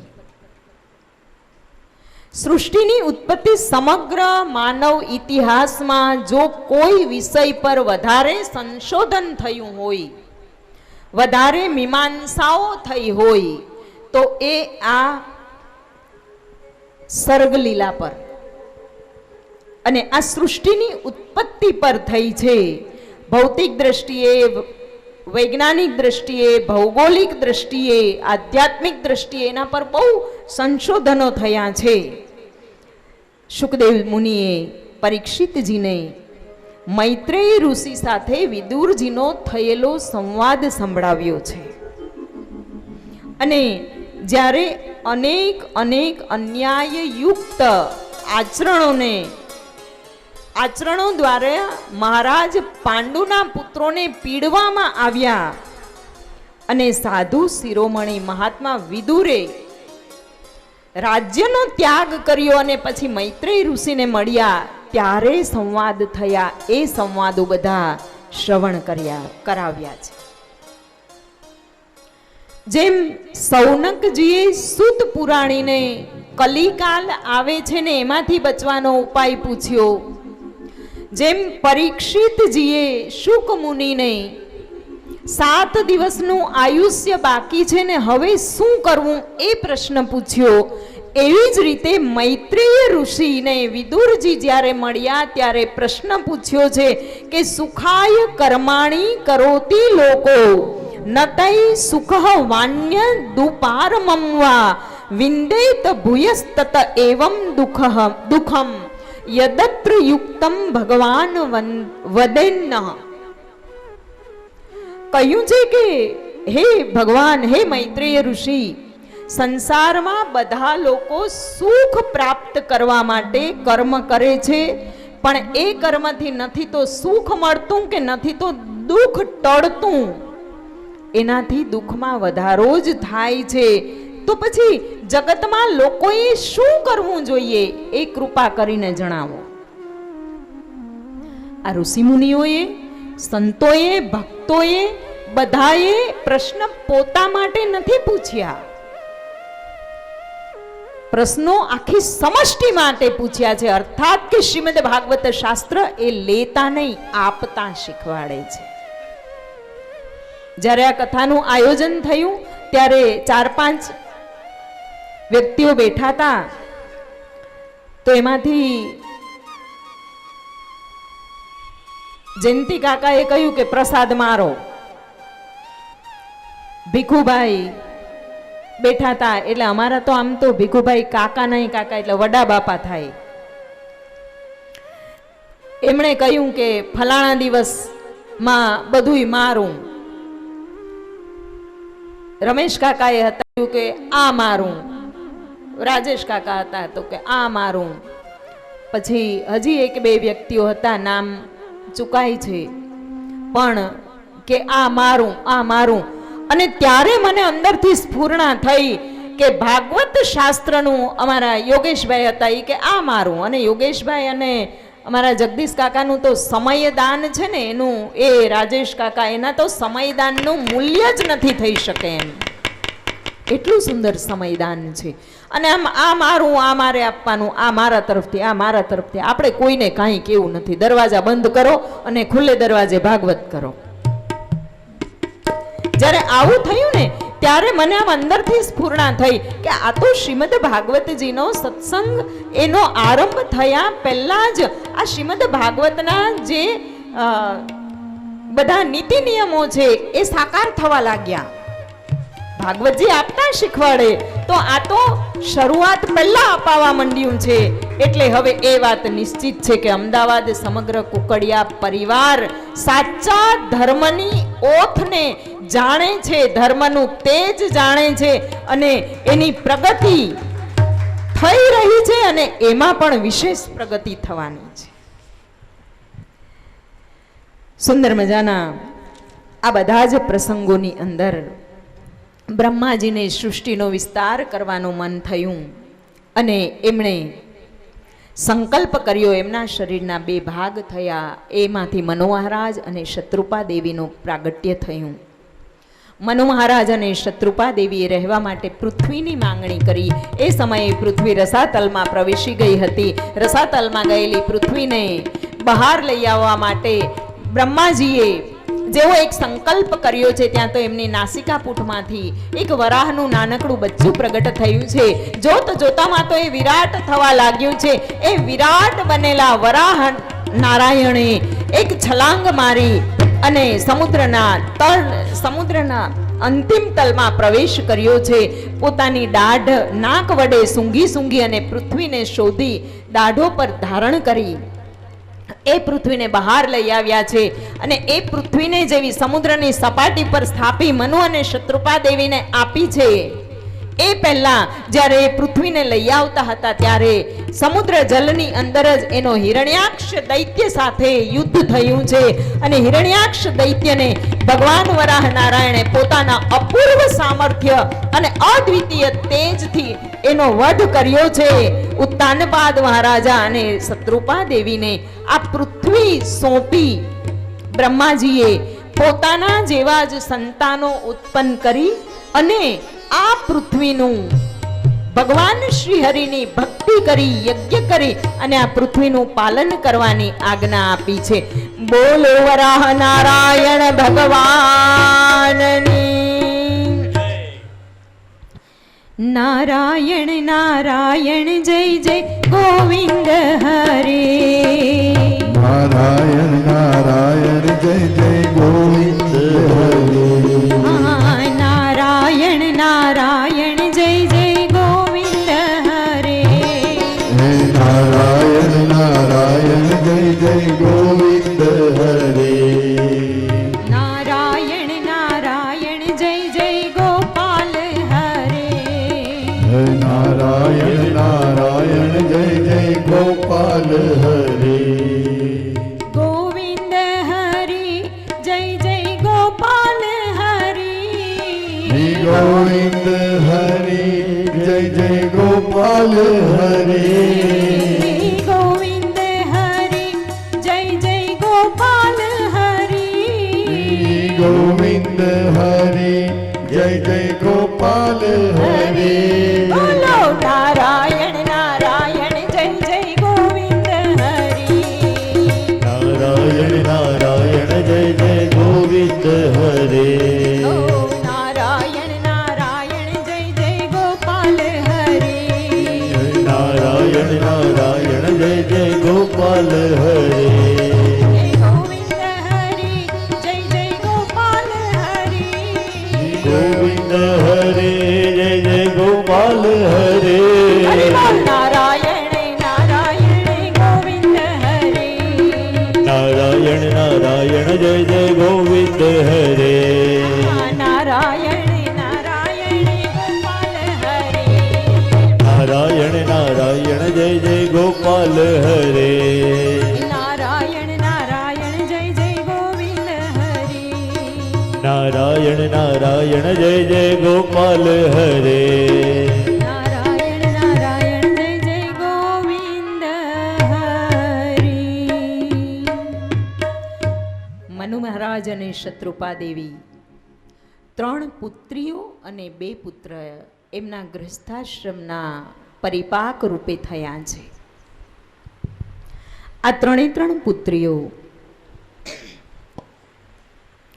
એમને મનુ મહારાજ અને શત્રુપા દેવીએ યોગ્ય ઋષિઓના હાથમાં સોંપ્યા છે. આકુતિ દેવીને રુચિ પ્રજાપતિને સોંપ્યા છે. પ્રસૂતિ દેવીને દક્ષ પ્રજાપતિને સોંપ્યા છે. અને દેવહૂતિ દેવી માટે રાહ જોઈ રહ્યા છે. શ્રીમદ ભાગવત શાસ્ત્રનો આરંભ બ્રહ્માજીએ સૃષ્ટિ ઉત્પન્ન કરી ત્યાંથી થાય છે. એટલે જેમ ગઈકાલે આપણે જોયું હતું કે આ જગતમાં ધર્મ જ્યાં ક્યાંય પણ વિસ્તરેલો છે એ બધો જ સનાતન ધર્મ છે. સનાતન સિવાય બીજો કોઈ ધર્મ અસ્તિત્વમાં છે જ નહીં.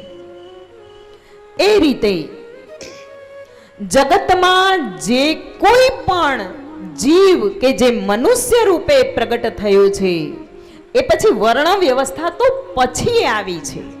વર્ણ વ્યવસ્થા મનુસ્મૃતિમાં એડ થયેલી છે. મનુસ્મૃતિનું વાંચન કરજો અને ઈશ્વર જો મને વધારે સમય આપશે, હું તો ઈચ્છું જ છું કે શતાયુ ભવ. હું મારી જાતને સવારમાં કહેતી હોઉં છું કે શતાયુ ભવ, 100 વર્ષના થાવ માતાજી, અને 100 વર્ષ બધાયનો જીવ ખાઓ. પણ એક સમય જો ઈશ્વર મને આપશે તો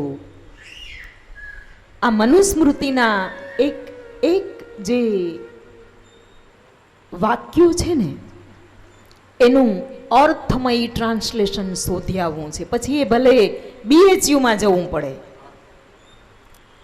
કાશીમાં છે, વારાણસીમાં, પણ એ એકવાર શોધી આવવું છે. વર્ણ વ્યવસ્થા પાછળથી આવી છે ભાઈ. પણ બ્રહ્માજી છે ને એ પ્રજાપતિ છે અને પ્રજાઓના પતિ, પ્રજાને પ્રગટ કરનારા, પ્રજાઓ પર જેનું આધિપત્ય છે એને કહેવાય પ્રજાપતિ. અને એ પ્રજાપતિ બ્રહ્માએ ઉત્પન્ન કરેલી દરેક સૃષ્ટિ એ પ્રજાપતિ જ કહેવાય છે. તમે જો રુચિ પ્રજાપતિ, દક્ષ પ્રજાપતિ, દરેકે દરેક ઋષિઓ મુનિઓ પ્રજાપતિ બ્રહ્મામાંથી પ્રગટ થયા છે. અને અહીંયા બિરાજમાન બધા જ શ્રોતાઓનું પણ સદભાગ્ય છે કે એમને પણ પ્રજાપતિનો બિરુદ મળેલું છે. એટલે પહેલી હરોળમાં બેસાડેલા છે. પહેલી લીટીમાં બેસે ને, પહેલી લીટી, બીજી લીટી, ત્રીજી લીટી, એમ હોય ને બધી લાઈનો. તો શ્રીમદ ભાગવત શાસ્ત્રમાં પહેલી હરોળમાં બેઠા છો અને પહેલી હરોળમાં બેઠા હોય ને એનું ઉત્તરદાયિત્વ હોય. આગળ બેસવા માટે કાં તો આપણે તપ કરેલા હોવા જોઈએ, કાં તો પુણ્ય કરેલા હોવા જોઈએ, કાં તો જ્ઞાન અર્જન કરેલું હોવું જોઈએ. આપણી અંદર કંઈક વિશિષ્ટતા હોવી જોઈએ તો પહેલી લાઈનમાં બેસાય. આવ ભાઈ હરખા, આપણે બે હરખા, તો પહેલી લાઈનમાં ના બેસાય. આપણે પહેલી લાઈનમાં બેઠા છીએ તો ધ્યાન રાખજો આપણામાં કયા પ્રકારના ગુણ હોવા જોઈએ, કયા પ્રકારના આપણી અંદર સંસ્કાર હોવા જોઈએ, શિષ્ટાચાર હોવો જોઈએ. શ્રીમદ ભાગવત વિચારવાણી વર્તન અને કર્તનનું તપ છે. કરદમ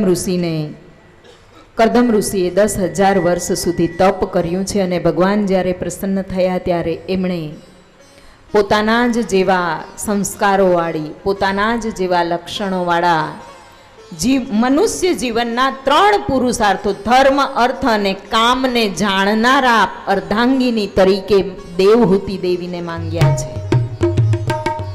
માનવ જીવનના પુરુષાર્થ 4, પણ 3 પુરુષાર્થ એ પતિ અને પત્નીના સહિયારા છે અને ચોથો પુરુષાર્થ મોક્ષ નામનો પુરુષાર્થ છે ને એ બંનેનો સ્વતંત્ર પુરુષાર્થ છે. એક ભજન કરે એટલે બીજાને આવી ના જાય, એણે એનું ભજન કરવું પડે. એક બહુ સારું હોય અને એક છેવાડે ગયેલું હોય તો એના મોઢાની કોઈ શરમ ના રાખે. મોક્ષ નામનો પુરુષાર્થ એટલે એ 3 પુરુષાર્થોને જાણનાર એવા દેવહૂતિ દેવી સાથે વિવાહ થાય છે. અને એ વિવાહ પણ બ્રાહ્મ વિધિથી થાય છે. 8 પ્રકારની તો વિધિઓ, લગ્નની વિધિઓ છે, 8 પ્રકારની શાસ્ત્ર સંમત. વિચાર તો કંઈક એવો પણ હતો કે આ 16 સંસ્કારોને પણ આપણે લઈ લઈએ. જોઈએ છીએ હરિ આપણું ગાડું ક્યાં સુધી લઈ જાય. હરી તો ગાડો મારો ક્યાં લઈ જાય, કાંઈ ન જાણું, કાંઈ ન જાણું રે, કાંઈ ન જાણું રે, કાંઈ ન જાણું. એ ધર્મ કર્મના જોડ્યા બળદિયા, ધર્મ કર્મના જોડ્યા બળદિયા, ધીરજની લગામ તાણું, કાંઈ ન જાણું. હરી તો ગાડું મારું ક્યાં લઈ જાય, કાંઈ ન જાણો.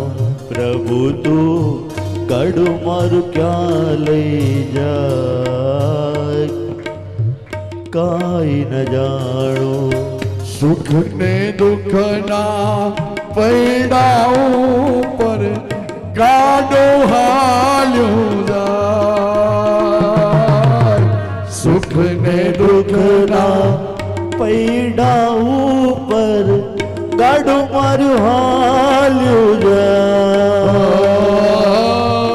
કદી ઉગે આશાનો સૂરજ, કદી અંધારું થાય, કદી ઉગે આશાનો.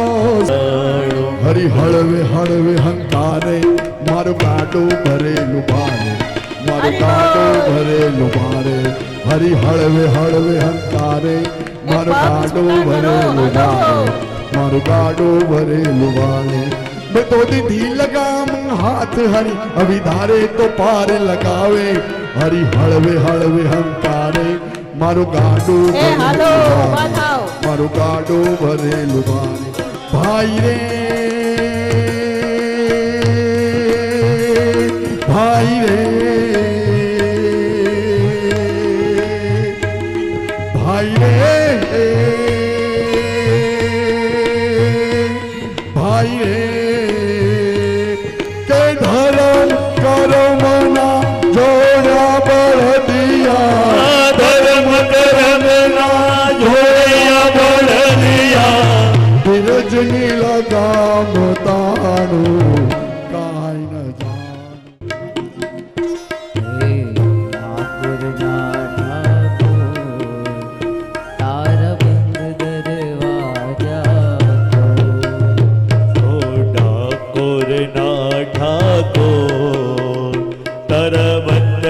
દરવાજા ખો. એ જય રણ છોડ માખણ ચોર, ગલીએ ગલીએ સો. જય રણ છોડ માખણ ચોર, ગલીએ ગલીએ સો. દુનિયાનો દાતાર બનીને કેમ બન્યો છે કઠોર. ઓ ઠાકોર ના ઠાકોર, તારા બંધ દરવાજા ખો. ઠાકોર ના ઠાકોર, તારા બંધ દરવાજા ખોલ.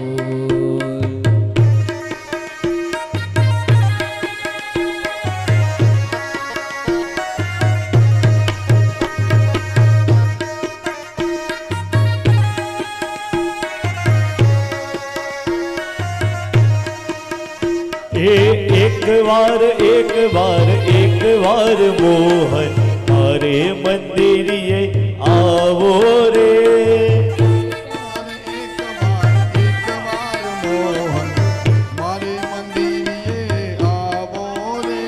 હે મારે મંદિરીએ આવો મારા વાલા, હે મારે મંદિરીએ આવો રે.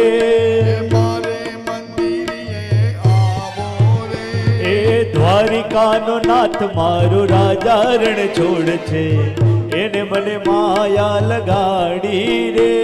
એ રાધે ના શ્યામની ને સીતા ના રામની હરદમ ધૂમ મચાવો રે. એની મને માયા લગાડી મારવાલા.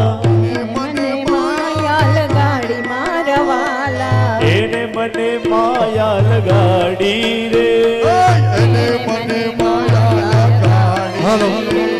એ માખણનો ચોર મારો રાજા રણ છોડ છે. એને મને માયા લગાડી રે. માખણનો ચોર મારો રાજા રણ છોડ છે. એણે મને માયા લગાડી રે. એ પેલી ગાયોનો ગોવાળ મારો રાજા રણ છોડ છે. એને મને માયા લગાડી રે. પેલી ગાયનો ગોવાળ મારો રાજા રણ છોડ છે. એણે મને માયા લગાડી રે. એને મને માયા લગાડી મારવાલા.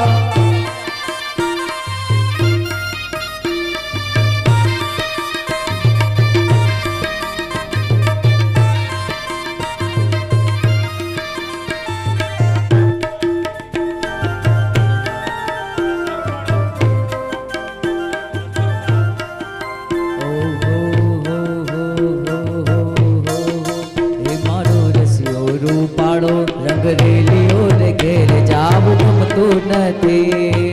રસિયો રૂપાળ રંગ રેલિયો ઘેર જાઉં ગમતું નથી. આજે મારો રસિયો રૂપાળો રંગ રેલિયો રે ઘેર જાવું ગમતું નથી. રસિયો રૂપાળ રંગ રેલિયો ઘેર જાઉં ગમતું નથી. એ મારે માથે છે યમુનાજીની હેલ રે. મારે માથે છે યમુનાજીની હેલ રે. ઘેર જાવું ગમતું નથી. મારો રસિયો રૂપાળો રંગ રેલિયો રે ઘેર જાવું ગમતું નથી.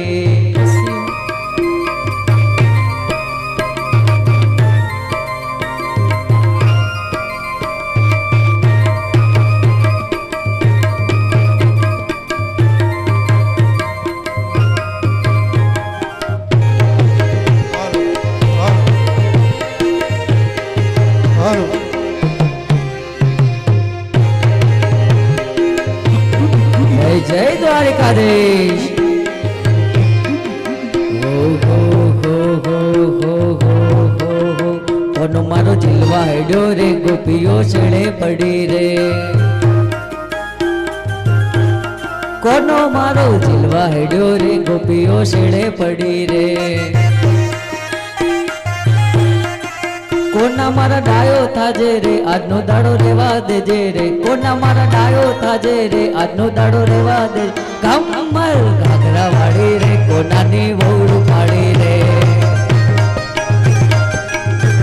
એ કોનો મારો ઝીલવા હેડ્યો રે ગોપીઓ શેડે પડી રે.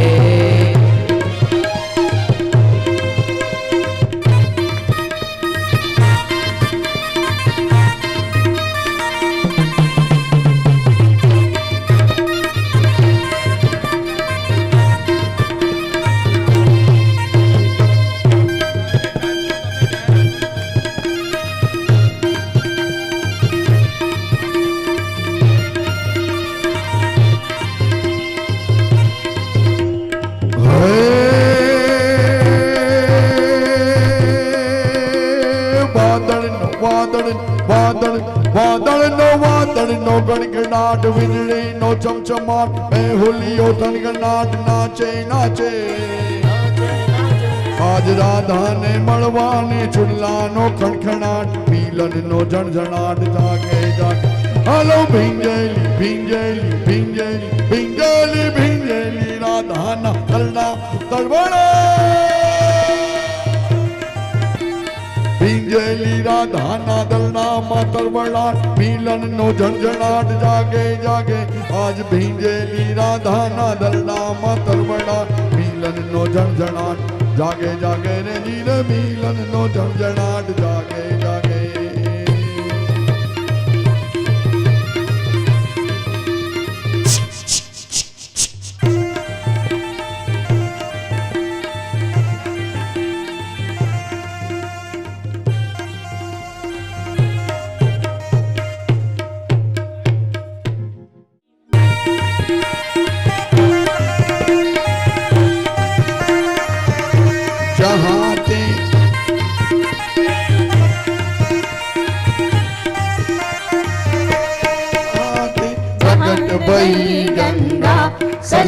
बलिहारी श्री गंगा स्मरण ते होते मोह भंगा बसे शिव से जटा के बीच हरे अधिक चरण छवि श्री बनवारी श्रीधर कृष्ण मुरारी आरती कुंज बिहारी की श्री गिरिधर कृष्ण मुरारी की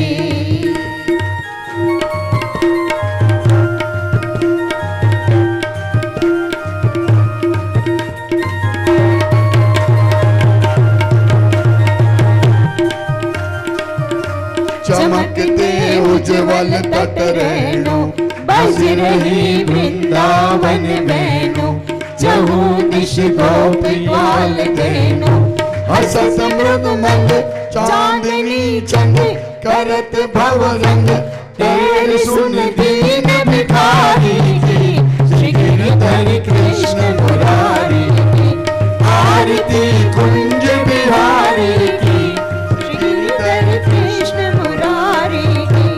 आरती कुंज बिहारी की श्री गिरिधर कृष्ण मुरारी की श्री गिरिधर कृष्ण मुरारी की कर्पूर गौरम करुणावतारम संसार सारम भुजगेन्द्रहारम सदा वसंतं हृदयारविन्दे भवं भवानी सहितं नमामि मंगलम भगवान् विष्णु मंगलम गरुडध्वज मंगलम पुण्डरीकाक्षो मंगलाय तनोहरि सर्वमंगल मंगल्ये शिवे सर्वार्थ साधिके शरणे त्र्यंबके गौरी नारायणी नमोस्तुते नारायणी नमोस्तुते नारायणी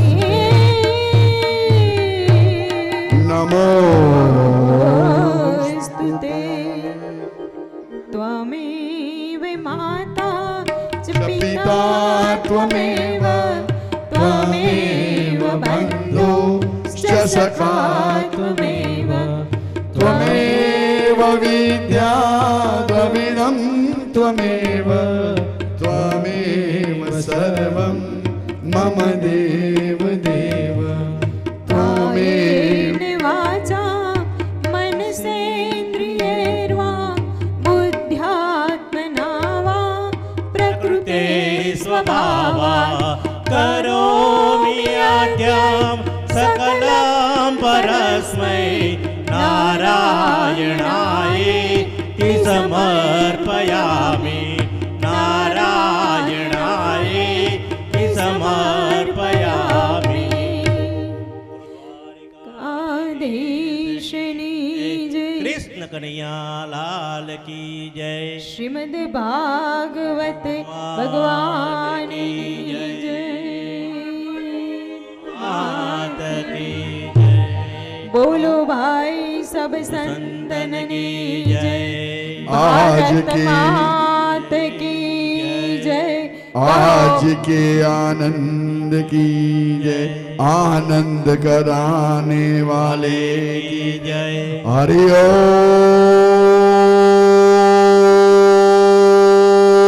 ओम नमः पार्वती पते हर हर